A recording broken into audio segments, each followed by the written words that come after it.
Good morning.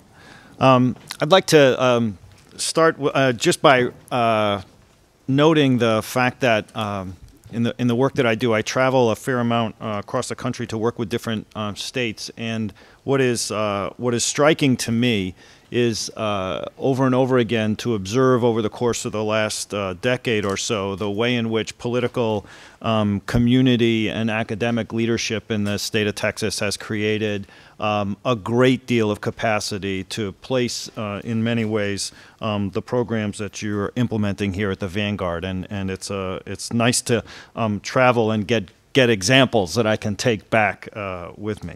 I'd like to talk about teachers and quality and effective teachers, and particularly the ways in which the interactions between teachers and children really drive impacts of preschool. So we've talked already about quality and the search for quality, how to find it, where we can find it, and the like.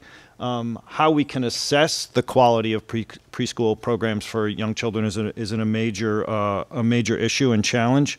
And then once we're able to assess quality, and sometimes that's in the eye of the beholder, but I would like to argue that you actually can do that in a standardized fashion. How do we go about then linking those assessments to systems of professional development and policies that can drive improvement on a much wider scale? Lots of what we talk about in terms of quality, and certainly working with state legislators, quality often is indicated by a variety of features of programs that have to do with the design of programs, the ratio, group size, the kinds of books and materials, the curriculum that Dr. Whitehurst just mentioned, those kinds of things that are somewhat easy to regulate and count.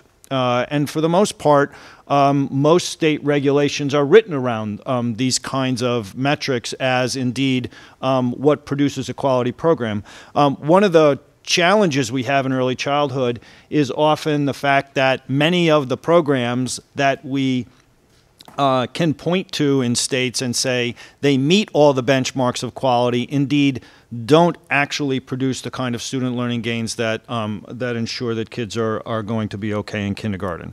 So in fact, we want to pay attention to what it is that teachers do, recognizing that those structural features of program, curricula, group size, the kind of physical surroundings are really a platform or a stage on which a teacher enters and has to interact with children to deliver high quality learning experience. And so from our standpoint, the actual interactions that teachers have with children are really the key ingredient of whether those materials in that classroom are really going to get translated into learning for individual or large groups of children. We measure the environment and the interactions that occur between teachers and children and using a standardized observation system we call the Classroom Assessment Scoring System, or the CLAS. We spent the better part of the last 15 years working in thousands and thousands of classrooms across the country to be able to gauge the qualities of interactions that go back and forth between teachers and children. I very much buy the notion and want to implant with you the notion that teaching is not an art, that in fact teaching can be approached as a science, and that we think we've been able to identify in some ways a metric for gauging what is a stunningly complicated act. We do this by looking at teachers' interactions with children in three broad domains that are on the right side of this slide. So we look at the qualities of emotional support that teachers provide to children, the qualities of their interactions that organize the classroom environment and make it a productive setting, and the qualities that produce instructional elements. And then we measure those broader domains in terms of the dimensions of interactions that run down the left-hand side of this slide, on which teachers are rated 1 to 7. I'll show you some of this data in a moment. But what was great watching that slide, the video just a moment ago, was and I don't know if it was Miss Sewell was sitting with the kids going through at the lunch table, or breakfast table, but it was what color is the cereal, what color is this, and when she said, what color is that fruit, that environment became more conceptual.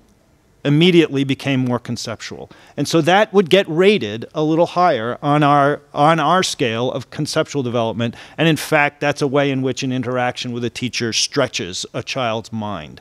And that's the kind of thing that we want to pay attention to.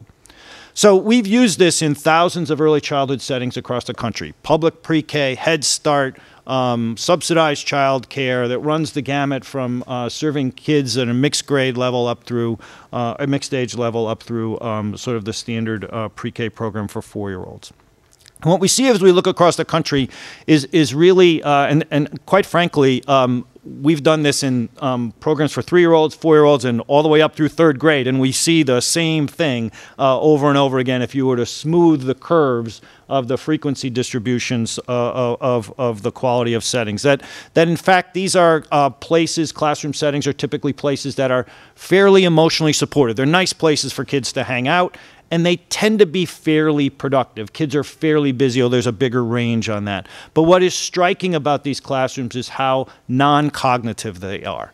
That in fact, there's very little interaction between teachers and children that's stimulating language development, that's stimulating thinking, that's of the type that asks the question, what color fruit is this? And that provide children feedback that goes beyond rote kind of interactions. And in fact, we've been able to show, and I'll show in a moment, that little bumps in that blue curve down the bottom, moving that needle just a little bit, half a point, if you will, on a 7-point scale, produce noticeable gains in closing the achievement gap in literacy and other facets. So it doesn't matter sort of where you are in the curve. It matters if you're moving up, and that's the point that I'd like to draw there. So in interactions with pre-K programs, when we summarize these across the country, we find, again, exceptional variability, but generally passive environments instructionally. What we find over and over and over again is that those distributions that I just described, whether someone's high or low as a teacher in the quality of interactions that they deliver to children, doesn't matter whether they have a master's degree or a bachelor's degree or a CDA. It doesn't matter how much they're paid. It tends not to matter the curriculum that they're using. It doesn't matter if it's a public or private setting. And it doesn't matter how experienced they are. The one nugget that we've been able to draw out of all of our analyses, and I can tell you that the depth of the printouts would rise above the podium, is that teachers who have specialized training in early childhood development and that focuses particularly on interactions with kids tend to score somewhat higher on these kind of scales, these observational scales. And we find, particularly for poor kids and for kids who are lower achieving, that kids, what we're looking at here would be an analysis of whether kids from a year-to-year basis might get access to quality environments that we would rate as high, and typically they don't. So if you're in a high-quality environment, you're lucky, and you're not likely to get that kind of environment the next year. And again, as we know from the kind of work that Dr. Whitehurst just described, that stable exposure to high quality is extraordinarily important. Yet, these interactions are really important for academic and social development. So let me just describe a little bit about how important these are. We looked at 2 groups of kids who came in to kindergarten who were very, very temperamentally stable and easy to get along with, and kids who were quite active and likely to be, we call them approach-oriented, that's kind of euphemistic. And we're looking at the degree of off-task behavior that they display in the kindergarten setting as a function of the sensitivity of their teacher, the observed sensitivity, how teachers respond to kids' cues in a timely and contingent fashion. So those are the kids who are even-tempered. Those kids are not going to show much off-task behavior no matter what.